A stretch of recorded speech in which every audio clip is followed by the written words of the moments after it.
സാറ്റിസ്ഫാക്ഷന്റെ അല്ല ഈ പറയുന്നത് ട്രാൻസ്ജെൻഡേഴ്സ് ആയതുകൊണ്ട് അവരോട് എന്തും ചെയ്യാം.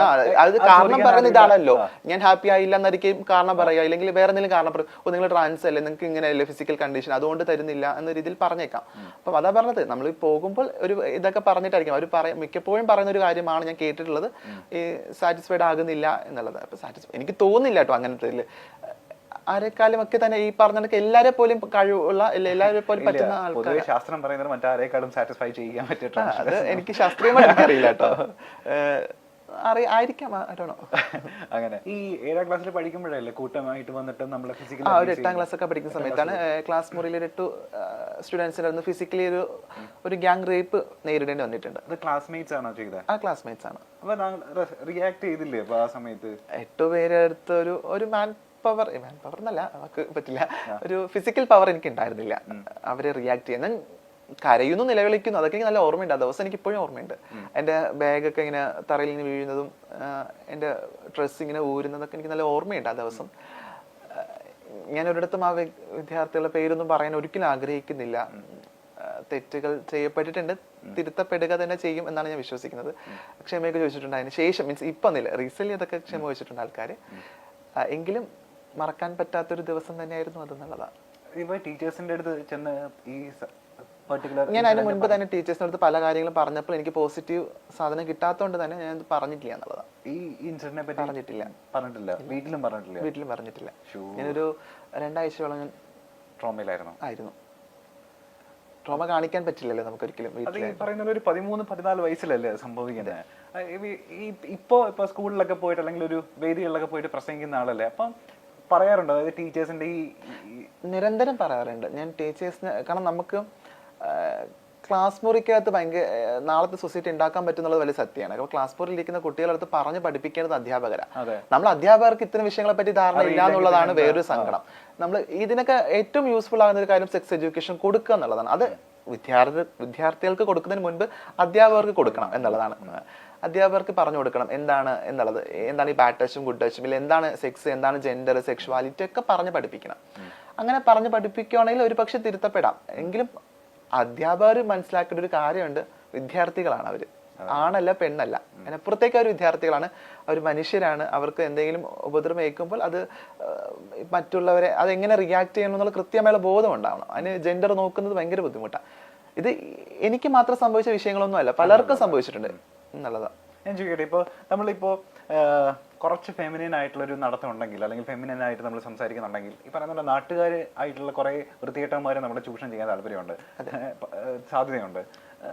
ബസ്സിൽ പോകുന്ന സമയത്ത് അല്ലെങ്കിൽ ഒറ്റപ്പെട്ട് നിൽക്കുന്ന സമയത്തൊക്കെ ഈ പറയുന്ന ഒരു മോശം അപ്രോച്ച് ഉണ്ടാവാൻ ചാൻസ് ഉണ്ട്. ഈ മോശം അപ്രോച്ച് വരുന്ന സമയത്തൊക്കെ ഈ 14 വയസ്സിന് ശേഷം എങ്ങനെ അതിനെയൊക്കെ തരണം ചെയ്തിട്ടുള്ളത്? അപ്പോൾ ഇതില് ഒരു ചെറിയൊരു ഇതെന്നുള്ളത്, ഫെമിനൻ ആയിരിക്കുന്ന എല്ലാവരും ട്രാൻസ്ജെൻഡേഴ്സ് ആകില്ല, പല ടൈപ്പ്. പക്ഷെ ഫെമിനൻ ആയിട്ടുള്ള ആൾക്കാർക്കൊക്കെ ഫിസിക്കലി ഇത് സെയിം സിറ്റുവേഷൻ സമയത്തൊക്കെ ഉണ്ടാവും.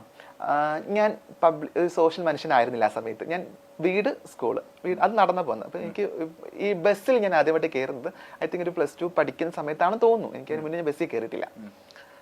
ഞാൻ വിവാഹങ്ങളിൽ, മരണങ്ങളിൽ, പൊതുചടങ്ങുകളിൽ, പബ്ലിക് കൂടുന്ന ഗ്യാതറിംഗ് സ്പേസുകളിലൊന്നും പങ്കെടുക്കില്ല. പ്രത്യേകിച്ച് ഫാമിലി ഗ്യാതറിംഗിലൊന്നും പങ്കെടുക്കില്ല. പങ്കെടുത്ത ഞാനാകും അവിടുത്തെ ഒരു വലിയ ടോപ്പിക് എന്നുള്ളത് നല്ല ബോധമുണ്ട്. അപ്പം കളിയാക്കാനും ആൾക്കാർക്കൊക്കെ എന്തെങ്കിലുമൊക്കെ ചെയ്യാൻ. പക്ഷെ എന്നും പറഞ്ഞ് എനിക്ക് അങ്ങനത്തെ മോശം അനുഭവം ഇല്ലായില്ല. എങ്കിലും ഈ പോകുന്ന ഇടങ്ങളിൽ സെക്ഷുവലി ഉള്ള ഒരു ടോക്ക് ഇല്ലെങ്കിൽ സെക്ഷുവലി ആയിട്ടുള്ള ഒരു അപ്രോച്ച് ഒക്കെ ഉണ്ടായിട്ടുണ്ട്. അതൊക്കെ കുട്ടിയല്ലേ, അപ്പം നമുക്ക് കുട്ടിയാകുമ്പോൾ ഓടാനും ചാടാനൊക്കെ കുറച്ചുകൂടി ഇതുണ്ട്. അപ്പം റിയാക്ട് ചെയ്യാനുള്ള പവറൊന്നും ഇല്ല. ആ സിറ്റുവേഷനെ ഒന്ന് സ്കിപ്പ് ചെയ്ത് വിടും എന്നുള്ളത്. ഒരിടത്തും ഒരു പരാതിയും പറയാത്ത ആൾക്കാരാണ്.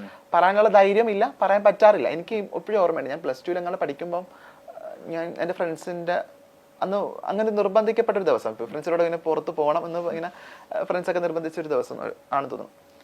അപ്പം ഇങ്ങനെ പോയ സമയത്ത് എന്നൊരു ആളിങ്ങനെ ഈ പറഞ്ഞ കണക്ക് സെക്ഷുവലി ഇങ്ങനെ സംസാരിച്ചു. ഇയാൾ ഭയങ്കര ഫെമിനൈൻ അല്ലേ, മറ്റേതൊക്കെ ആയിരിക്കും, മറ്റൊരു വേർഡ് യൂസ് ചെയ്ത് മറ്റേതായിരിക്കും, ഇങ്ങനെ കിട്ടുമോ എന്ന രീതിയിലൊക്കെ. അപ്പം ഞാൻ ഇത്രയും ഫ്രണ്ട്സിൻ്റെ ഇടയിൽ നിൽക്കുക. അപ്പം നമ്മൾ എന്താ ചെയ്യുക, ഫ്രണ്ട്സ് അപ്പം നമ്മളെ സപ്പോർട്ട് ചെയ്യുന്നു നമ്മൾ കരുതും.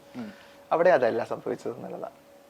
ആ ഫ്രണ്ട്സ് തിരിച്ച് അതെ, അതൊരു ഇങ്ങനെയൊക്കെ ഉണ്ടാകുക എന്നുള്ളത് നമ്മൾ സ്വയം നമ്മൾ ചിന്തിക്കുമ്പോൾ നമുക്ക് ഒട്ടും പറ്റില്ല അങ്ങനത്തെ സിറ്റുവേഷനൊക്കെ എങ്ങനെ ടോളറേറ്റ് ചെയ്യുന്നുള്ളത്.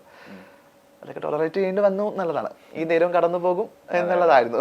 ഈ ട്രാൻസ്ജെൻഡർ ആവാൻ പോയതിന് ശേഷമുള്ള ഒരു ജീവിതം ഉണ്ടല്ലോ, അതായത് ഈ മമ്മിയുടെ കൂടെയാണ് അപ്പൊ താമസിച്ചതൊക്കെ, സർവൈവ് ചെയ്തതൊക്കെ അവിടെ നിന്നിട്ട് തന്നെയാണ്. അപ്പൊ എത്ര കാലം അവരുടെ കൂടെ താമസിച്ചു? ഞാനൊരു 1.5 years അവരുടെ കൂടെ ആയിരുന്നു. എനിക്ക് പിന്നെ ഒരു ലിവിംഗ് ടു ദ റിലേഷൻ ഉണ്ടായിരുന്നു, ഒരു പാർട്ട്ണർ ഉണ്ടായിരുന്നു. ഒരു പാർട്ട്ണറോടൊപ്പം ഒരു 2-2.5 വർഷം ജീവിച്ചു. നിലവിൽ ഐ എം സിംഗിൾ. ഞാൻ ഒറ്റയ്ക്ക് ഇൻഡിപെൻഡന്റ് ആയിട്ട് ജീവിക്കുന്നു. ഇപ്പം എനിക്കൊരു ഫാമിലിയൊക്കെ ഉണ്ട്, ചൂസിങ് ഫാമിലിയൊക്കെ ഉണ്ട്. എനിക്കിപ്പോൾ ഞാനൊരു ഫ്രണ്ട് സർക്കിളിനകത്ത് ജീവിക്കും, ഭയങ്കര കംഫർട്ടബിളാണ്. ഈ ഫ്രണ്ട് സർക്കിളിന്റെ കാര്യം പറയുമ്പോഴേ എപ്പോഴൊക്കെ കണ്ടിട്ടുണ്ട് അപ്പോഴൊക്കെ നമ്മളുടെ കൂടെ ഒരാളുണ്ടായിരിക്കും. ശ്രുതി സിത്താരയായിട്ടപ്പോ ഇത്രയും സൗഹൃദം വരുന്നത്?